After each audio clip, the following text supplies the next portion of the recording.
So let's take a dive into a worked example that exhibits all three of our thermodynamic calculations that we're learning this week.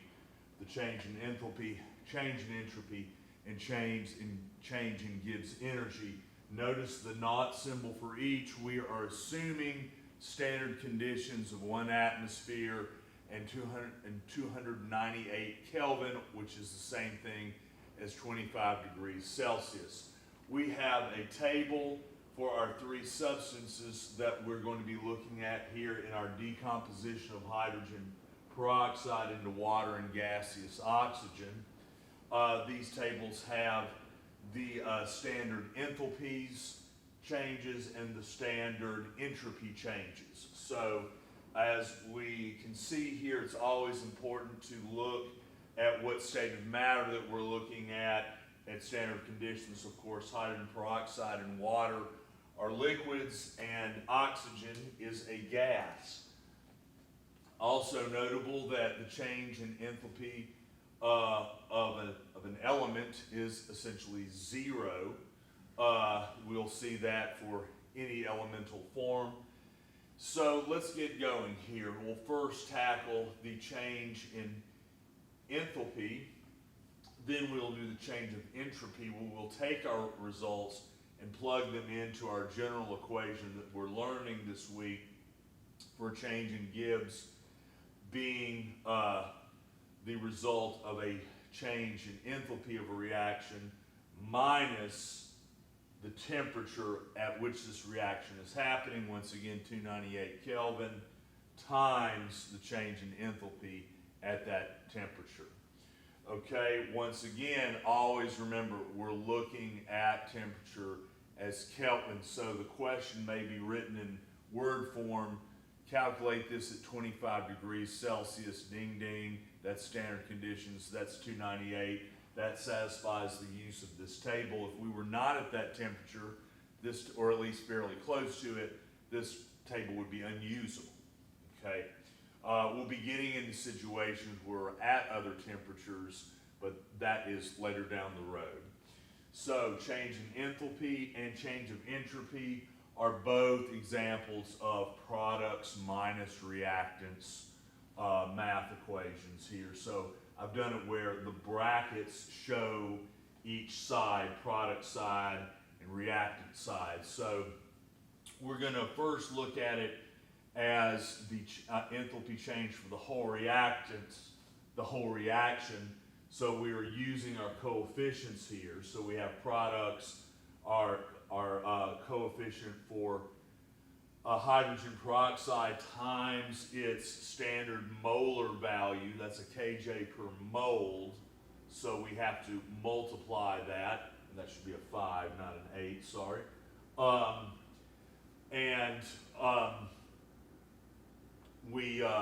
Then we add to that the coefficient of water here, which is of course 0. We ignored, but I wanted to at least put it there. So that's the product side being expressed here.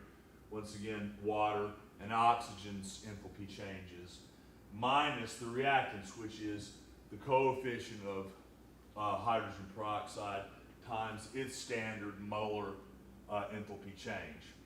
And we get an exothermic negative 196 kilojoules for this overall reaction. Very often in exercises you'll see RXN as short for reaction, but if we want to look at it in terms of just a single mole of hydrogen peroxide decomposing, because this reflected a multiple of 2, we just would divide it by 2 and there we would go there. And so we could have rewritten the whole equation as 1 hydrogen peroxide, 1 water, and 1/2 oxygen. You could have easily done it that way. It depends on how the question is asking, okay? We move along to the entropy calculation for change under standard conditions. Once again, it's products minus reactants. So we have the coefficient of water times its standard entropy. Notice that it is in joules per Kelvin times mole. plus 1 times oxygens. We will never see zeros in a practical sense for entropies. There'll always be some sort of a value. And we will we'll put those two together and subtract it times the standard entropy change of hydrogen peroxide times its coefficient. And we get this 125.7 joules per Kelvin for the overall reaction. I could put Rx in here. Or if we wanted to have it as joules per Kelvin moles of hydrogen peroxide, if we're looking at it in terms of that, that's fine too. We can do it either way. But notice that when we have a positive value for entropy and we have a negative value for enthalpy, those together support the likelihood that we're going to have a negative Gibbs result, and that means we have a spontaneous reaction. And in real life, hydrogen peroxide at normal conditions decomposes quite easily. And we support this quantitatively in taking the result from the enthalpy change, and we subtract it times the product of the temperature, which is 298 K, times our positive entropy change. But notice I had to change it from joules to kilojoules because I'm bumping up against a kilojoule figure here.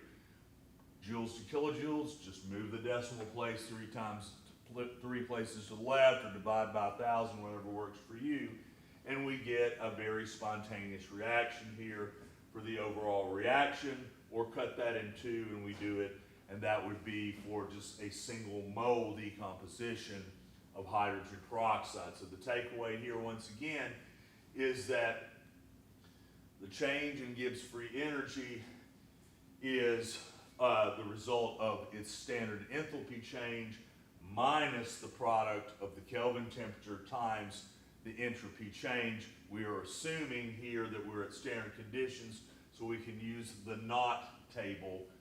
If we deviated significantly from 298 Kelvin or 1 atmosphere of pressure, this table would simply not apply. You would have to go do a deep dive in finding a table that would apply to that conditions. But most of the time, for the purposes of the unit we're on, we're going to be at these conditions. So what is this saying is that if we have this reaction happening, it is a spontaneous reaction, and that we have this much energy to perform some sort of work, so to speak, when we're at these conditions. And what we mean by work is a highly fluid concept, because the ability to do work is energy, and energy is measured in joules or kilojoules. So the work may be purely theoretical. We may not have any practical use, in everyday life of decomposing hydrogen peroxide, but in industrial chemical uses, there very much will be one. And of course, we can apply this also to very practical things such as electrochemical cells, aka batteries. And we'll be getting into that later.